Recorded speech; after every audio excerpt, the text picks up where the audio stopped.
Assalamualaikum warahmatullahi wabarakatuh. Satu hujan deras cukup untuk membuat sebuah kota lumpuh dalam hitungan jam. Inilah yang terjadi di Kudus kemarin, ketika langit menumpahkan airnya tanpa ampun, dan warga hanya bisa menyaksikan bagaimana jalanan berubah menjadi sungai, rumah-rumah berubah menjadi kolam, dan rasa aman perlahan tenggelam bersama arus banjir. Ini bukan sekadar berita banjir yang lewat di lini masa. Ini adalah kisah nyata tentang kepanikan, tentang keluarga yang terpisah oleh genangan, tentang orang-orang yang harus memilih antara menyelamatkan harta atau nyawa. Banjir Kudus adalah cermin bahwa bencana bisa datang kapan saja. Bahkan ketika kita merasa hari itu akan berjalan seperti biasa. Sebelum kita lanjut, dukung video ini dengan menekan tombol like, tuliskan komentar Anda, bagikan ke orang lain, dan jangan lupa subscribe. Dukungan Anda sangat berarti agar kisah ini tidak berhenti sebagai tontonan, tetapi menjadi pengingat dan pelajaran bagi kita semua. Mari kita simak bersama kisah banjir Kudus ini dari awal hingga akhir. Dengan hati yang terbuka dan kesadaran yang jujur, hujan sore itu awalnya tidak menimbulkan kecurigaan besar. Langit memang gelap, angin berhembus kencang, dan rintik hujan turun seperti biasa. Sehingga banyak warga tetap menjalankan aktivitas sehari-hari, tanpa firasat bahwa bencana sedang mendekat perlahan. Namun seiring waktu, hujan tidak kunjung reda. Air turun semakin deras, menghantam atap rumah, mengisi selokan, dan mulai meluap ke jalanan. Genangan kecil muncul di berbagai titik, tapi masih dianggap wajar oleh sebagian warga. Tak lama kemudian, air naik lebih cepat dari yang diperkirakan. Dari setinggi mata kaki lalu ke lutut, hingga membuat sebagian jalan tak lagi bisa dilalui. Disinilah kepanikan mulai muncul, karena air datang tanpa memberi waktu untuk bersiap. Banyak warga baru menyadari bahwa ini bukan hujan biasa. Ketika air mulai masuk ke dalam rumah, saat itulah ketenangan berubah menjadi kecemasan, dan rutinitas berubah menjadi perjuangan. Ketika air semakin tinggi, kepanikan tidak bisa dihindari. Warga saling berteriak, memberi peringatan, memanggil anggota keluarga, dan berusaha menyelamatkan anak-anak, serta orang tua dari dalam rumah yang mulai terendam. Sebagian warga menggendong anak, sambil menembus arus air yang terus mengalir. Langkah menjadi berat, pandangan terbatas, dan rasa takut menyelimuti setiap gerakan. Tidak sedikit yang terpeleset karena arus cukup kuat.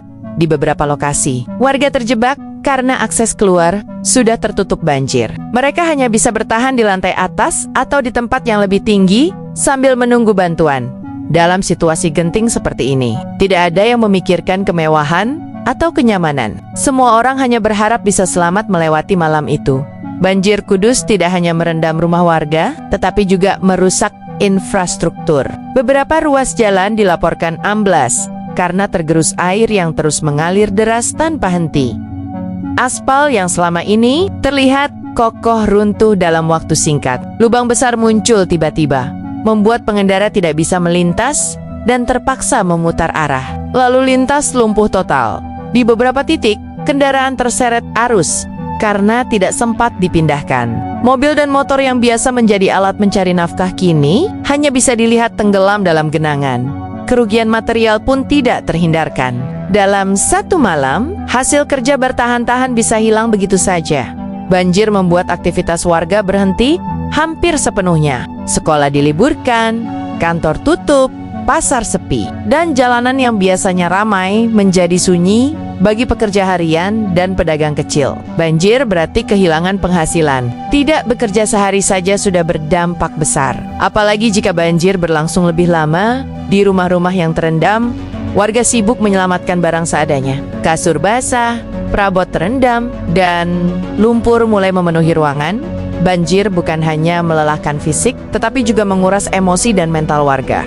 Banjir Kudus tidak terjadi tanpa sebab. Curah hujan ekstrem menjadi faktor utama yang memicu naiknya debit air secara drastis. Hujan deras yang turun dalam waktu lama membuat sistem drainase tidak mampu menampung air. Selokan penuh songai meluap dan air mencari jalan sendiri ke permukiman. Selain itu, minimnya area resapan dan alih fungsi lahan memperparah kondisi. Tanah tidak lagi mampu menyerap air seperti dulu. ketika alam kehilangan ruangnya, banjir menjadi konsekuensi yang tak terhindarkan. Banjir yang melanda Kudus bukanlah peristiwa tunggal yang berdiri sendiri. Ia adalah bagian dari rangkaian panjang perubahan iklim yang kini semakin nyata dirasakan oleh banyak daerah di Indonesia. Hujan ekstrem yang turun dalam waktu singkat, namun dengan intensitas tinggi, menjadi pola baru yang berulang. Bukan lagi kejadian langka. Cuaca yang dulu bisa diprediksi, kini semakin sulit ditebak. Musim hujan datang lebih panjang, hujan turun lebih deras, dan air mengalir tanpa memberi ruang bagi tanah untuk menyerapnya. Kondisi ini membuat wilayah permukiman menjadi semakin rentan terhadap banjir mendadak, perubahan iklim. Bukan lagi isu jauh atau teori semata, ia hadir di depan mata, masuk ke rumah warga, merendam jalan, dan memaksa ribuan orang beradaptasi dalam kondisi darurat. Kudus hanyalah salah satu contoh dari dampak nyata krisis lingkungan global. Jika tidak ada perubahan cara manusia memperlakukan alam, maka bencana seperti ini akan terus berulang, dan yang paling menderita bukanlah alam, melainkan manusia itu sendiri. Di balik derasnya air dan kepanikan, muncul satu hal yang tidak ikut tenggelam: kepedulian. Saat banjir melanda, banyak warga yang saling membantu tanpa menunggu perintah atau imbalan. Pintu rumah dibuka untuk tetangga, tangan diulurkan untuk orang asing, relawan berdatangan, membawa tenaga, makanan, dan harapan. Mereka menyusuri genangan air, membantu evakuasi, dan memastikan tidak ada warga yang tertinggal. Di tengah keterbatasan, gotong royong kembali menjadi kekuatan utama. Solidaritas ini menjadi pengingat bahwa manusia tidak pernah banner-banner sendiri saat musibah datang. Ketika satu orang jatuh, yang lain hadir untuk menopang. Ketika satu keluarga kehilangan, yang lain ikut merasakan. Inilah wajah kemanusiaan yang sesungguhnya. Bencana boleh merusak banyak hal, tetapi tidak mampu memadamkan empati. Banjir seringkali datang sebagai peringatan yang keras, namun jujur, ia mengingatkan manusia bahwa sebesar apapun kuasa dan perencanaan, ada batas yang tidak bisa dilampaui. Alam selalu memiliki cara untuk menunjukkan keseimbangannya. Dalam perspektif spiritual, musibah bukan hanya tentang kehilangan, tetapi juga tentang pelajaran. Pelajaran untuk lebih rendah hati, lebih bersabar, dan lebih sadar bahwa kehidupan ini tidak sepenuhnya berada dalam kendali manusia. Saat air naik dan harta benda tak lagi bisa diselamatkan, manusia dihadapkan pada pertanyaan terdalam: apa yang benar-benar penting? Di titik itu, banyak orang kembali pada nilai-nilai dasar keluarga, keselamatan, dan iman.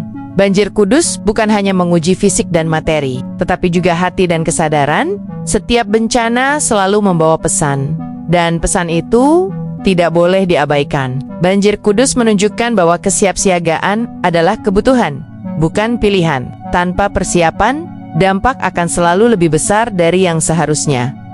Pengelolaan lingkungan harus menjadi perhatian serius. Drainase yang memadai, sungai yang terawat, serta ruang terbuka hijau bukan sekadar proyek, melainkan investasi keselamatan jangka panjang.